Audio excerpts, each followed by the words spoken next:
এই ভিডিওতে আমরা কি দেখব দেখে নেওয়া যাক। দেখো, cash flow from financing activity. আবার রিপিট করছি যে ফিন্যান্সিং অ্যাক্টিভিটির তিনটে অংশ হয়। প্রথম অপারেটিং অ্যাক্টিভিটি, দেন ইনভেস্টিং অ্যাক্টিভিটি, যেটা অলরেডি আমরা দেখিয়ে দিয়েছি। তো ইন্ডিভিজুয়ালি আলাদা আলাদা করে আজকের ভিডিওতে আমরা জাস্ট ফিন্যান্সিং অ্যাক্টিভিটিটা আলোচনা করছি। আমরা আগেও বলেছি, তাও রিপিট করছি যে ফিন্যান্সিং অ্যাক্টিভিটির আন্ডারে কি কি আসে জেনে রাখবে। Share, debenture, loan, long term loan. শেয়ারের ক্ষেত্রে আমরা বলতে পারি যে শেয়ার যদি ইস্যু করা হয় তাহলে ফিন্যান্সিং অ্যাক্টিভিটির আন্ডারে আসবে। এখন বুঝবো কি করে শেয়ার ইস্যু করা হয়েছে? না, আমরা জানি যে ক্যাশ ফ্লো স্টেটমেন্ট যখন করতে দেবে তোমাদের একটা প্রোভাইড করবে ব্যালেন্স শিট, যে ব্যালেন্স শিটে দুটো ইয়ার থাকে। ধরে নেওয়া যাক 2019 সালে 1 লাখ টাকার ইকুইটি শেয়ার ছিল, 2020 সালে 1.5 লাখ টাকার ইকুইটি শেয়ার হয়ে গেল। তাহলে 1 লাখ থেকে 1.5 লাখ হলো কেন? মানে ব্যালেন্স বেড়ে গেল এই কারণেই যে শেয়ার ইস্যু করা হয়েছে। অর্থাৎ যদি ওপেনিং ব্যালেন্সের চাইতে ক্লোজিং ব্যালেন্সটা বেড়ে যায় তখন বুঝতে হবে শেয়ার ইস্যু করা হয়েছে। একই কথা খাটবে তোমার ডিবেঞ্চারের ক্ষেত্রে। অর্থাৎ প্রিভিয়াস ইয়ারের তুলনায় যদি ক্লোজিং ইয়ারে মানে নিউ ইয়ারে ডিবেঞ্চারের ভ্যালু বেড়ে যায় তখন বুঝতে হবে ডিবেঞ্চার ইস্যু করা হয়েছে। ক্লিয়ার? এবং ইস্যু করা হলে টাকা আসে কোম্পানির বাড়িতে, সেই জন্য টাকাটিকে প্লাস করতে। ঠিক উল্টো, যদি শেয়ার এবং ডিবেঞ্চারের ভ্যালু ডিক্রিজ করে দেন প্রিভিয়াস ইয়ার তখন বুঝতে হবে যে ওই শেয়ার বা ডিবেঞ্চারকে আমরা রিডিম করে দিয়েছি, অর্থাৎ শেয়ার হোল্ডারদের টাকা ফেরত দিয়ে দিয়েছি। In case of debenture holder, ডিবেঞ্চারের টাকা ফেরত দিয়ে দিয়েছি, তাহলে টাকা কমে যায়। তাই আমরা redemption of debenture or share বলে টাকাটিকে মাইনাস করব। ক্লিয়ার? এটা গেল শেয়ার আর ডিবেঞ্চারের ব্যাপার। ইন কেস অফ লোন, লোনের ক্ষেত্রে যদি প্রিভিয়াস ইয়ারের তুলনায় ক্লোজিং ইয়ারে ব্যালেন্সটা বেড়ে যায় তখন বুঝতে হবে যে লোন নেওয়া হয়েছে। লোন নিলে টাকা আসে, তাই লিখবো লোন টেকেন বলে অ্যামাউন্টটি প্লাস করব। In case of decrease in the value of loan then the previous year তখন বুঝতে হবে যে লোনের টাকাটা আমরা রিপেমেন্ট করে দিয়েছি, টাকা ফেরত দিয়ে দিয়েছি, তাহলে টাকা কমে যায়। সেই জন্য আমরা লিখবো রিপেমেন্ট অফ লোন বলে টাকাটি মাইনাস করতে হয়। ক্লিয়ার? তাহলে শেয়ারের ক্ষেত্রে আমরা কোন টার্মটা ইউজ করব? যদি বেড়ে যায় লিখবো issue of share or debenture, কমে গেলে লিখবো redemption of share or debenture. But in case of loan, যদি লোনটা বাড়ে তখন আমরা মেনশন করব যে লোন টেকেন বলে, আর লোন যদি কমে যায় তখন আমরা বলবো রিপেমেন্ট অফ লোন। ক্লিয়ার? এটা নর্মাল কেস। আর কি কেস হয় এখানে? না, যদি ইন্টারেস্ট আর ডিভিডেন্ড আমরা যদি পেমেন্ট করি তাহলেও কিন্তু ফিন্যান্সিং অ্যাক্টিভিটির আন্ডারে মাইনাস করতে হবে। ক্লিয়ার? তো ব্যাপারটা সহজ, কিন্তু যে অঙ্কটি আমরা দেখাবো সেখানে একটা ক্রিটিক্যাল জিনিস। ক্রিটিক্যাল নয়, ব্যাপারটা জেনে নিলে কোনো কিছুই ক্রিটিক্যাল নয়।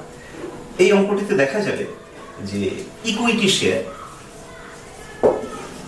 ক্যাপিটাল 2019 2020 দুটো ইয়ার ছিল। বছরের শুরুতে ছিল 2 লাখ, ধরে নিচ্ছি 2 লাখ,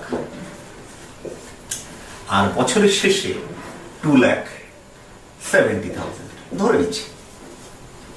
তাহলে এমনিতে কি মনে হচ্ছে যে আমি 70,000 টাকার ইকুইটি শেয়ার ইস্যু করেছি, মানে কোম্পানির বাড়িতে টাকা ঢুকেছে, তাহলে ইস্যু অফ শেয়ার বলে, ইকুইটি শেয়ার বলে আমরা 70,000 প্লাস করবো, তাই তো? কিন্তু তা নয়। ব্যাপারটা হচ্ছে কি, অ্যাডজাস্টমেন্টে বলা হয়েছে যে বোনাস শেয়ার ইস্যুড ₹20,000। তো এই যে 70,000 টাকার শেয়ার বেড়ে গেল, তার মধ্যে শেয়ার হোল্ডাররা 20,000 টাকা শেয়ার পেয়েছে অ্যাজ বোনাস, এবং বোনাসটা দেওয়া হয় কোথা থেকে? Out of general reserve. তাহলে এই 20,000 টাকা যখন ওদেরকে বোনাস হিসেবে দেওয়া হলো তাহলে বাকি 50,000 টাকা পেল কোথায়?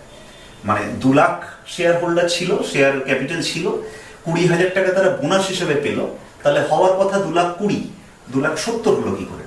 তাহলে ফার্দার ওই 50,000 টাকা সেটার জন্য বাজারে শেয়ার ইস্যু করা হয়েছে। তাহলে এই যে টোটাল 70,000 ইনক্রিজ করেছে, তার মধ্যে 20,000 টাকা হচ্ছে বোনাস, যার সঙ্গে ক্যাশের কোনো লিঙ্ক নেই, আর বাকি 50,000 this is issue, share issue করা হয়েছে। তাহলে ক্যাশ ফ্লো স্টেটমেন্টের মধ্যে ফিনান্সিং অ্যাক্টিভিটির আন্ডারে আমরা লিখবো অনলি 50,000। যেহেতু বোনাস শেয়ারের সঙ্গে ক্যাশের কোনো লিঙ্ক নেই, ইট উইল নট কাম। ঠিক আছে? তো যে অঙ্কটি তোমরা দেখো, এই টোটাল ট্রিটমেন্টটা আশা করি তোমরা বুঝে যাবে। ঠিক আছে? তো বাকি আর টোটাল ম্যাটারটা ইজি। এই ভিডিও শেষ হয়ে যাওয়ার পর আবার বলছি যে আমরা আলাদা আলাদা করে 3টে অ্যাক্টিভিটি শিখিয়ে দিলাম। কি শিখিয়ে দিলাম না? Operating, investing and now financing. ঠিক এর পরের ভিডিওতে আমরা দেখাবো যে টোটাল 3টে অ্যাক্টিভিটিকে পাঞ্চ করে কিভাবে টোটাল ক্যাশ ফ্লো স্টেটমেন্ট তৈরি করতে হয় বাই ফলোইং অ্যাকাউন্টিং স্ট্যান্ডার্ড 3। ওকে, তোমরা এবার কম্পিউটারের প্রেজেন্টেশনটা দেখো। Compute cash flow from financing activities from the following information. তো নিচে কিছু ইনফরমেশন দেওয়া রয়েছে, সেখান থেকে আমাকে cash flow from financing activity বের করতে হবে। আমরা জানি যে অ্যাকচুয়ালি ফিন্যান্সিং অ্যাক্টিভিটির মধ্যে কোন ধরনের আইটেমগুলো আসে।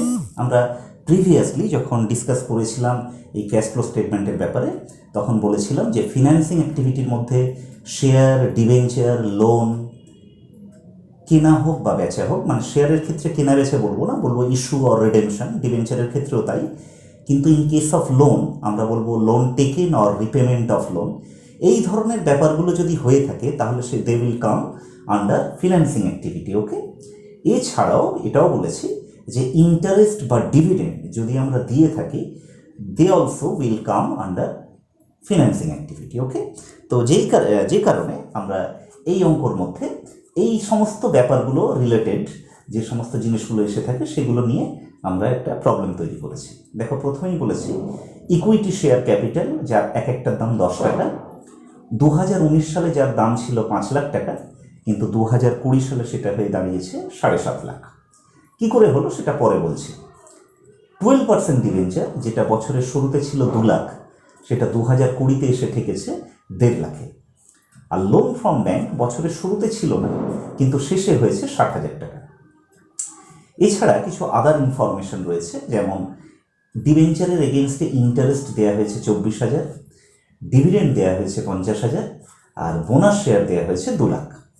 তো এই ট্রিটমেন্ট কীভাবে হবে দেখে নেওয়া যাক। দেখো, যখনই কোনো প্রবলেমে পড়বে আমার সাজেশন হচ্ছে যে ম্যাটারটা নিয়ে প্রবলেম হবে সেই ম্যাটার রিলেটেড যে অ্যাকাউন্টগুলো থাকবে সেই অ্যাকাউন্টগুলো ওপেন করে নেবে। অঙ্কটিকে আমরা ওরালি ক্যালকুলেশন করে দিতে পারতাম, কিন্তু তোমাদের বোঝার সুবিধার জন্য আমরা 3টে অ্যাকাউন্ট খুলেছি। দেখো, ফার্স্ট ওয়ান হচ্ছে equity share capital account, then 12% debenture account, and then loan from bank account.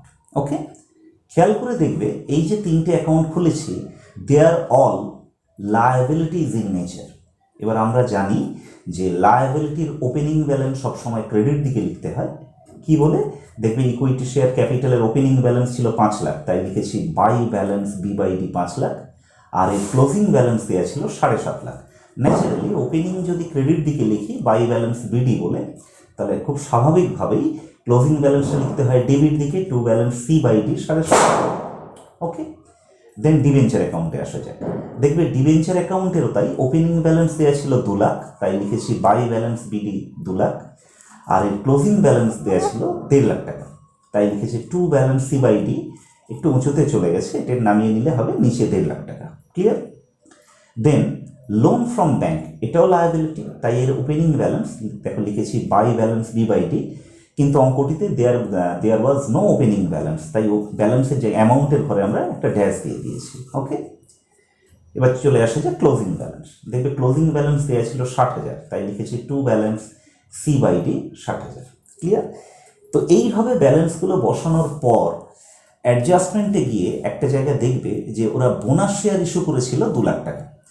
এখন বোনাস শেয়ার ইস্যু করলে খেয়াল করে দেখো, আমার বছরের শুরুতে ইকুইটি শেয়ার ছিল 5 লাখ, শেষে হয়েছে 7.5 লাখ। তো এই যে 2.5 লাখ টাকা ইনক্রিজ করলো, তার মধ্যে 2 লাখ টাকা অলরেডি এসেছে অ্যাজ বোনাস শেয়ার। ওকে, তাহলে বোনাস শেয়ারটা নেওয়া হয় কোথা থেকে? জেনারেল রিজার্ভ থেকে, তাই লিখেছি বাই জেনারেল রিজার্ভ 2 লাখ টাকা। ক্লিয়ার? এরপরে এই ইকুইটি শেয়ারটাকে আমরা ব্যালেন্স করেছি। দেখো, ডেবিটে 7.5 লাখ, ক্রেডিটে 7.5 লাখ, 5 লাখ আর 2 লাখ মাইনাস করলে পড়ে থাকছে 50,000।